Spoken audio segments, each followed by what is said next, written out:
பாஜக தலைமையிலான தேசிய ஜனநாயக கூட்டணியில் ராமநாதபுரம் தொகுதியில் முன்னாள் முதலமைச்சர் ஓ பன்னீர்செல்வம் சுயேட்சை வேட்பாளராக பலாப்பழம் சின்னத்தில் போட்டியிட்டார். நேற்றைய முன்தினம் தமிழ்நாட்டில் வாக்குப்பதிவு நடைபெற்று முடிந்த நிலையில் ராமநாதபுரத்தில் ஓ பன்னீர்செல்வத்தின் பலாப்பழம் சின்னத்திற்கு வாக்களிக்காத 7 பேரை அரிவாளால் வெட்டியுள்ள சம்பவம் தற்போது அரசியல் வட்டாரத்தில் பெரும் பரபரப்பையும் அதிர்ச்சியையும் ஏற்படுத்தியுள்ளது.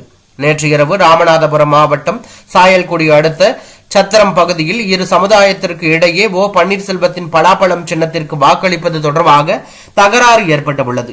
இந்த தகராறு முற்றி இரு தரப்புக்கும் இடையே மோதலும் ஏற்பட்டுள்ளது.